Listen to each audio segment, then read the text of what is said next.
హాస్పిటల్లో కూడా గవర్నమెంట్ ఈరోజు నిర్మల్లోనే హాస్పిటల్ మంజూరైన ఇప్పటికే 3 సంవత్సరాల అధ్యక్ష ఇప్పటి వరకు అక్కడ మరి కన్స్ట్రక్షన్ మొదలు కాలేదు. ఉన్నటువంటి అరకొర ఫ్యాకల్టీ తోటి అక్కడ ఉన్నటువంటి ప్రొఫెసర్ ఒక్క డిపార్ట్మెంట్కి ఒక ప్రొఫెసర్ లేడు అధ్యక్ష. 3rd ఇయర్ వచ్చేసింది. మరి ఇప్పుడు ఉన్నటువంటి పరిస్థితుల్లో ఇంకొక 1 ఇయర్ అయితే డాక్టర్లు పాస్ అయ్యి బయటకు పోవాలంటే వాళ్ళు ఏం చదువుకున్నారో మరి ఏం బయటకు వచ్చి ట్రీట్మెంట్ చేస్తారో అర్థం కాని పరిస్థితి ఈరోజు ఈ రాష్ట్రంలో నెలకొన్న అధ్యక్ష. మరి హాస్పిటల్లో మందులు ఉండవు, డాక్టర్లు ఉండరు, మరి టీచింగ్ హాస్పిటల్స్ లోపల మీరు ఫ్యాకల్టీ ఉండరు. ఏ రకంగా మీరు ఈరోజు ఈ రాష్ట్రాన్ని నడిపిస్తూ ఉన్నారో మరి ఏ రకమైనటువంటి డిపార్ట్మెంట్ని మీరు రన్ చేస్తూ ఉన్నారో దీన్ని బట్టి అర్థమవుతా ఉంది అధ్యక్ష. కేవలం ఈ రాష్ట్రం అంటే అవినీతి, ఈ రాష్ట్రం అంటే అవినీతి కుంభకోణాలు, కమిషన్ కోటల్లో కుప్పకూలుతున్నటువంటి వ్యవస్థ కనబడతా ఉన్నది అధ్యక్ష. ఈరోజు కాంట్రాక్టర్ ఇప్పుడే మరి మంత్రి గారు చెప్తా ఉన్నారు అధ్యక్ష. మంత్రి గారు ఇందాక మాట్లాడుతూ ఒక మాట చెప్పిండ్రు అధ్యక్ష. 42% అన్నారు కదా అధ్యక్ష. నేను ఒకటే అడుగుతా ఉన్నాను అధ్యక్ష, ఈ రోజు మీ క్యాబినెట్ లో 42% మీ బీసీలకు ఎందుకోసం మంత్రి పదవి ఇవ్వలేదు? ఈ రోజు మీరు ఇస్తున్నటువంటి మంత్రి పదవి పోర్ట్ఫోలియోలు జిమ్మలు కోళ్లు చెప్పుకున్నటువంటి కేంద్ర ప్రభుత్వము నిధులు 1 రూపాయి తీసుకురాకుండా రాష్ట్ర ప్రభుత్వాన్ని అవినీతి అనే రకరకాల వారు మాట్లాడిన 2-3 అంశాల గురించి నేను మాట్లాడతా అధ్యక్ష. గౌరవ ప్రతిపక్ష నాయకుడిగా ఇంతకుముందు 22 షెడ్యూల్ నిషేధిత చట్టంలో పెట్టినన్నారు. నేను వారిని కోరుతా ఉన్నా ఆ లిస్టు సభ ముందు ఉంచండి. ఊరికే స్పెసిఫిక్గా ఓవరాల్గా ఒక ఊరికే రన్నింగ్ కామెంటరీ చేసేస్తే తప్పవుతుంది. తర్వాత ఊరికే ఆరోపణ చేస్తే ఎట్లా? ఊరికి ఆరోపణ చేస్తే నడవదు. ఇవన్నీ ఆధారాలు ఇచ్చి మీరు కంప్లైంట్ చేయండి. తర్వాత రెండో ఇష్యూ సార్ లైసెన్స్ సర్వీస్ గురించి మాట్లాడుతాడు. ఆ పాలసీయే వాళ్ళు భూమి కొలిస్తే ఎంత ఇవ్వాలో అంత ఇచ్చే పరిస్థితి.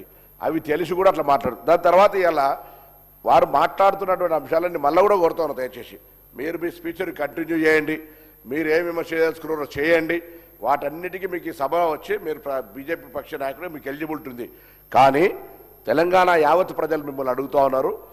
తెలంగాణ ప్రభుత్వానికి కేంద్ర ప్రభుత్వము అన్ని రాష్ట్రాలతో ఇచ్చే విధంగా ఈజీఎస్లో ఆర్జీఎస్లో ఇచ్చేది కాదు. మీరు స్పెసిఫిక్గా ఏమైనా ఇన్ఫ్రాస్ట్రక్చర్కు మెడికల్ అండ్ హెల్త్కు పాప ఊకి హరీష్ రావు ఆయన చెవులు కొరుకుతాడు. మీరు కాదు హరీష్ రావు గారు, మీరు కాదు. ఇక్కడ వెనుక ఇంకో హరీష్ రావు డుబల్ హరీష్ అప్పుడు మీరు లేనప్పుడు ఆయన కూడా 2 పాత్రలు పోషిస్తాడు. ఆయన హరీష్ రావు మావాడారు మీరు అయితే ఆ విధంగా ఇప్పుడు నేను అందుకే వారిని అడుగుతున్నా, మీరు ఏమైనా తెలంగాణకు తీసుకొచ్చింది ఉంటే చెప్పండి. చెప్పిన తర్వాత మీ ప్రసంగాన్ని ఇంకా 1 గంట సేపు కొనసాగించండి. రాష్ట్ర ప్రభుత్వాన్ని ఏమైనా విమర్శించండి. ఏం దేక ఖాళీ డబ్బాల రాళ్ళు పెట్టి సప్పుడు కొట్టినట్టున్నది మీ లెక్క.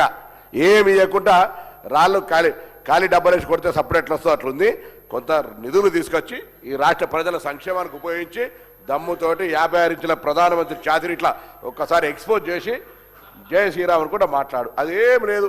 ఖాళీకి ఛాయ్ ఏమంటారు కదా, ఖాళీ కేట్లి ఛాయ్ నెయ్యి ऐसा हो रहे खाया पिया ग्लास पोड़े అన్నట్టుగా ఆకే తెలంగాణ సర్కార్కు బోల్నే లగే క్రిటిసైజ్ करने लगे. కేంద్ర సర్కార్ నుంచి పైసలు తీసుకొచ్చే ప్రయత్నం చేయండి.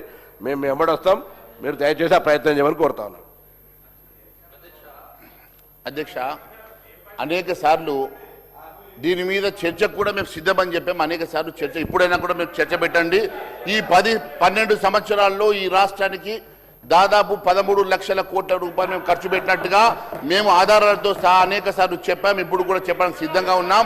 మీ మంత్రి గారు కోమటిరెడ్డి వెంకటరెడ్డి గారే అనేక సార్లు మరి గడ్కరీ గారు డబ్బులు ఇచ్చారని చెప్తారు. మీ ముఖ్యమంత్రి గారే నేను ఏ మంత్రి గారి దగ్గరికి వెళ్తే ఆ మంత్రి గారు మాకు మంజూర్లు ఇస్తున్నారు, శాంక్షన్లు ఇస్తున్నారు, ఎప్పుడు అడుగుతా అప్పుడు అపాయింట్మెంట్లు ఇస్తున్నారని చెప్తారు. మరి ఈ మంత్రి గారు ఎందుకు ఇట్లా మాట్లాడతారు అధ్యక్ష? నేను ఒకటే అడుగుతా, మరి వీరికి స్పీడ్ పర్సనాలిటీయా లేకుంటే మంత్రి గారికి ఏమన్నా పర్సంటేజ్లు పాపం అంటే ఆయన శాఖకి ఏమన్నా రాలేదా మరి ఫండ్స్ నాకు తెలియదు. ఎందుకంటే మా డిపార్ట్మెంట్స్ అంతా కూడా రైల్వే డిపార్ట్మెంటు మరి వారికి వచ్చిన డిపార్ట్మెంట్ ఆర్ఎన్బి లేదు కాబట్టి వారికి బహుశా తెలియదేమో. ఈ బస్సులు కూడా ఇచ్చినాం మొన్న. మరి ఈరోజు అధ్యక్ష సెంట్రల్ గవర్నమెంట్కి నుంచి రావాల్సినటువంటి ఈ బస్సులో మీరు చెప్పే విషయాలని కూడా మనం లెక్కలకు తీసుకుందాం. స్ట్రేట్గా 8 మంది ఎమ్మెల్యేలు 8 మంది ఎంపీలు ఉన్నటువంటి తెలంగాణ రాష్ట్రంలో మిగతా 2 మంత్రులు మిగతా రాష్ట్రాలకు సంబంధించి మిగతా రాష్ట్రాలకు ఏ విధంగా అయితే నిష్పత్తి ప్రకారంగా వస్తున్నాయో మన తెలంగాణ రాష్ట్రానికి ఎందుకు రావడం లేదు? మన పక్కనే ఉన్నటువంటి నైబర్ రాష్ట్రానికి మనకంటే ఎక్కువ నిధులు పోతున్న సందర్భంలో మనం కంపేర్ చేద్దాం అధ్యక్ష. నా సోదరుడు అంటుండు కదా, నా సోదరుడు అంటుండు కదా, ఒకవేళ మనము మరి అంతా ఏం పాపం చేసినాం? మేము గతంలో పోయి తోగదలుచుకోలేదు అధ్యక్ష, ఏమో తల్లిని చంపి బిడ్డను బతికించిన మాట కూడా అంటలేము అధ్యక్ష. కానీ మన పక్క రాష్ట్రమైనటువంటి ఆంధ్రప్రదేశ్కి ఇచ్చినట్టు కంపేర్ చేస్తే మనం ఏ స్థాయిలో ఉన్నాం? బీహార్కి మధ్యప్రదేశ్కి ఇస్తున్నటువంటి ఈ నిష్పత్తిలో చూస్తే మనం ఎంత వెనుకకున్నాం? నేనేమంటున్నా, మనం తీసుకొద్దాం.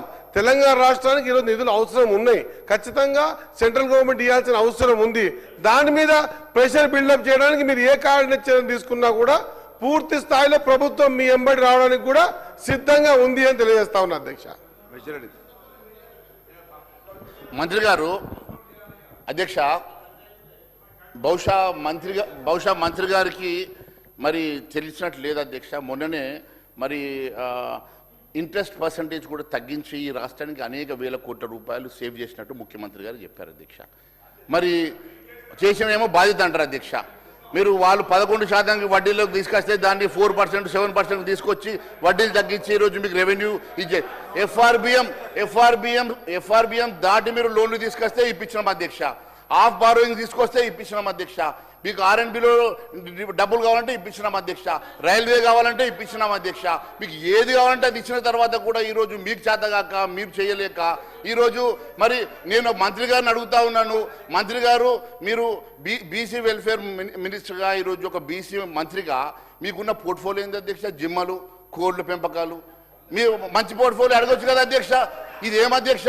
మీరు బీసీ సార్, మేము స్ట్రాంగ్గా we take offense in this statement, Adhyaksha. Every portfolio is important. All portfolios are important. Sir, you are criticizing the people who ekes a livelihood on these portfolios, Adhyaksha. ఏ వాపస్ తీసుకోవాలి అధ్యక్ష.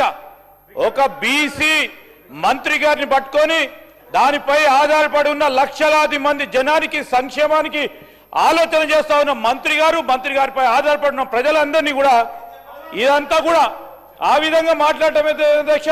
మహేశ్వర్ రెడ్డి గారు తప్పకుండా సభకు క్షమాపణ చెప్పాలి. ఈ రోజు పోర్ట్ఫోలియోల విషయంగా ఇంత చులకన మాట్లాడుతూ ఉన్న సందర్భంలో వారు ఖచ్చితంగా క్షమాపణ చెప్పాలి అధ్యక్ష. ఏ పోర్ట్ఫోలియో కన్నా ఇది ఇంపార్టెంట్ పోర్ట్ఫోలియో, అది అన్ఇంపార్టెంట్ పోర్ట్ఫోలియో ఉంటుంది అధ్యక్ష. ఏం అధ్యక్ష, ఏం మాట్లాడుతున్నారు అధ్యక్ష? ఈజ్ దేర్ ఎనీ మీనింగ్ అధ్యక్ష? కోళ్ళని అంటున్నాడు సార్. కోళ్ళ మీద ఆధారపడి ఉన్న పరిశ్రమలు కానీ ఉపాధి పొందేవారిని కానీ దానికి సంబంధించిన ప్రొఫెషన్లో ఉన్నవారు అందరికీ సంబంధించిన వాటిపైన కూడా అంత చులకన ఎందుకు అధ్యక్ష? వారికైతే మహిళల పరంగా చులకన, వీరంటే ఓబీసీల పరంగా చులకన. ఏంది అధ్యక్ష? ఏంది ఇది? ఎవరి గురించి మాట్లాడుతూ ఉన్నారు? ఓబీసీలు అంటే కూడా లెక్కలేదు వీరికి. ఏంది అధ్యక్ష? అధ్యక్ష, శ్రీధర్ బాబు గారు చాలా తెలివిగా సబ్జెక్ట్ని డివైడ్ చేసే ప్రయత్నం చేస్తూ ఉన్నారు. స్వయంగా ఈరోజు ఈ ఫిషరీస్ మినిస్టర్ గారే నాకు ఇచ్చిన పోర్ట్ఫోలియో ఏందని చెప్పి మీడియా వాళ్ళతోటే నేను ఏం పని చేయాలా, నాకున్న లిమిటేషన్స్ ఏందని చెప్పేసి బాధపడ్డటువంటి అంశం మాత్రం చెప్తా ఉన్నాను. నేను ఒకటే విషయం తెలియజేస్తా ఉన్నాను అధ్యక్ష, 42% ఇతనే బార్ క్యూ సార్ హమారా తో ఆన్సర్ సునియే. అధ్యక్ష రాంగ్ అధ్యక్ష. నేను మీడియాలో కూడా స్పష్టంగా చెప్పడం జరిగింది అధ్యక్ష. నేను చిన్ననాటితనంలో ఏ కష్టం చేసినో, నేను చిన్నప్పుడు ఏ కష్టాలు పడి పైకొచ్చినో అదృష్టం చూడండి రావడం ఆ డిపార్ట్మెంట్స్ డెవలప్మెంట్ చేయడానికి భగవంతుడు ఇచ్చిన ఒక అవకాశంగా మార్చిన అధ్యక్ష. నేనేమంటున్నా అధ్యక్ష 100% అధ్యక్ష. ఒక ఫిషర్మెన్ కమ్యూనిటీకి ఈ 72 ఏళ్ల స్వతంత్ర దేశంలో ఫిషర్మెన్ కమ్యూనిటీకి సంబంధించిన ఆ కులానికి సంబంధించిన వ్యక్తికి చేపల శాఖ రావడం ఇది మొదటిసారి అధ్యక్ష.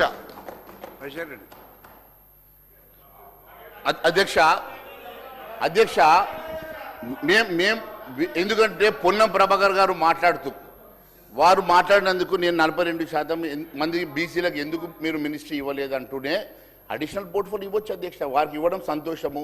వారికి ఆ పోర్ట్ఫోలియోతో పాటు ఈరోజు వారికి అడిషనల్ పోర్ట్ఫోలియో మరి ఎడ్యుకేషన్ ఉన్నది, వారు మంచి చదువుకున్న వారు ఒక క్రికెటర్, వారు ఒక మంచి వారు రంజీ ట్రాఫీ ఆడినటువంటి ఒక క్రికెటర్, ఒక మంచి చదువుకున్న వ్యక్తి, వారికి ఎందుకు ఎడ్యుకేషన్ ఇవ్వద్దు అధ్యక్ష, వారికి ఎందుకు హోమ్ ఇవ్వద్దు అధ్యక్ష, రెవెన్యూ ఎందుకు ఇవ్వద్దు అధ్యక్ష, వారికి ఒక మంచి పోర్ట్ఫోలియో ఇస్తే తప్పేమున్నది, అడిషనల్ పోర్ట్ఫోలియో ఇవ్వచ్చు కదా, తప్పేమున్నది అధ్యక్ష, మేము అడిగేదంటే తప్పేమని ఉన్నదా అధ్యక్ష? ఈరోజు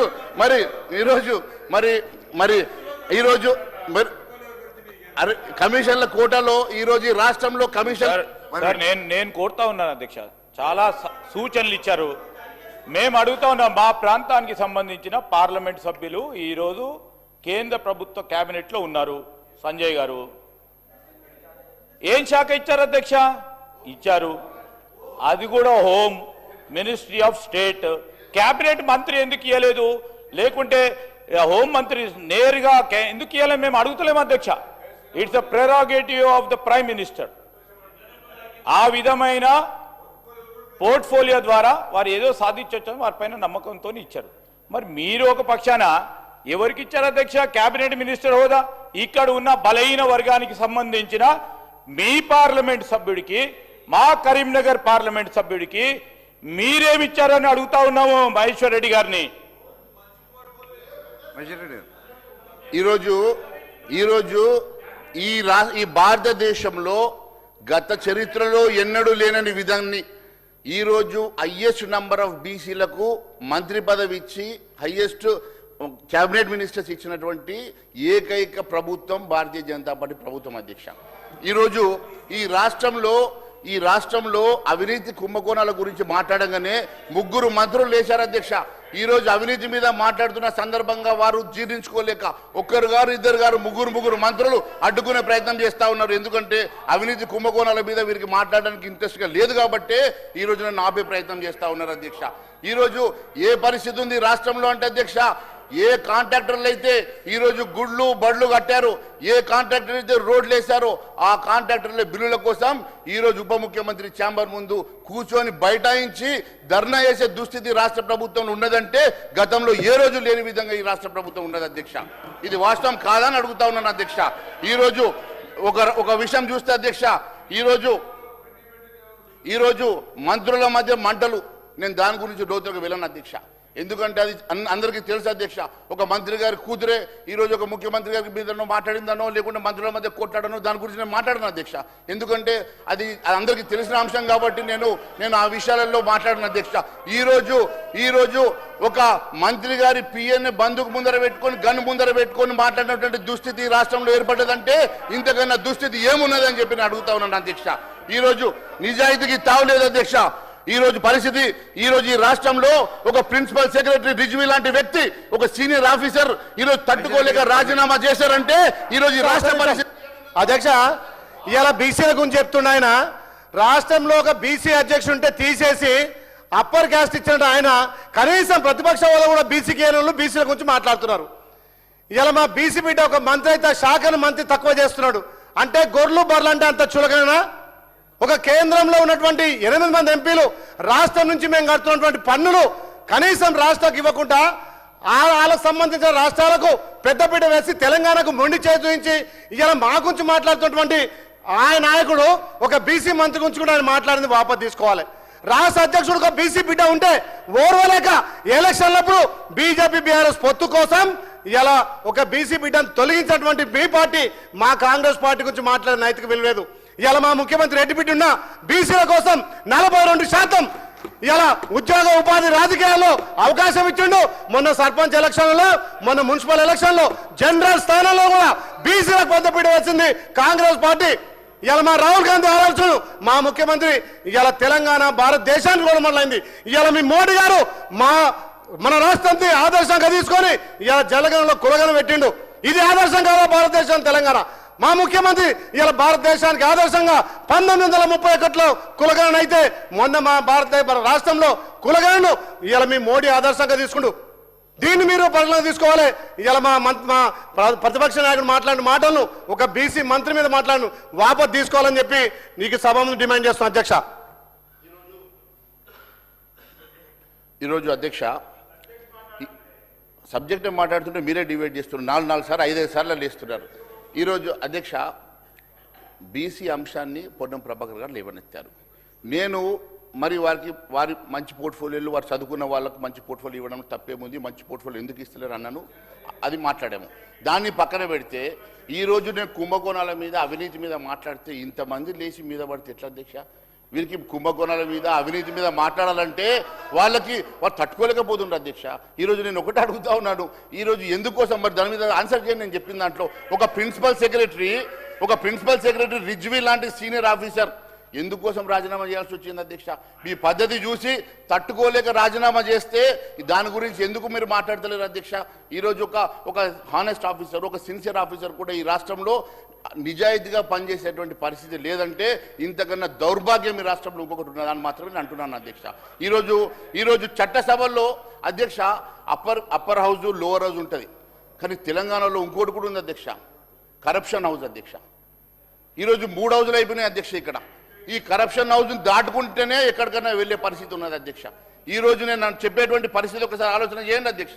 ఈరోజు సీనియరు, సిన్సియరు, హానెస్ట్ ఆఫీసర్లు ఈ రాష్ట్రం నుంచి తప్పుకునేటువంటి దుస్థితి ఎందుకు ఏర్పడ్డదో దాని మీద మీరు ఒకసారి మేధోమథనం చేసుకోవాల్సిందిగా నేను సూచిస్తా ఉన్నాను అధ్యక్ష. ఈరోజు మరి ఒకవైపు భూ కబ్జాల పర్వం అధ్యక్ష, సామాన్యుడు సొంతింటి కళ ఈరోజు వాళ్ళు ఎంతో కష్టపడి కట్టుకున్నటువంటి ఇండ్ల అధ్యక్ష బుల్డోజర్లతో కూల్చేస్తూ ఉన్నారు. ఈరోజు ఆ భూములన్నీ జమ చేసి హైడ్రా పేరు మీదనో ఇంకొక పేరు మీదనో ఈరోజు మీరు కూల్చేటువంటి వేల కుటుంబాలను రోడ్డు మీద పడేసి ఈరోజు మరి ప్లాట్లను మీరు జమ చేసుకొని ఎవరికి ఇద్దామనుకుంటున్నారు అధ్యక్ష?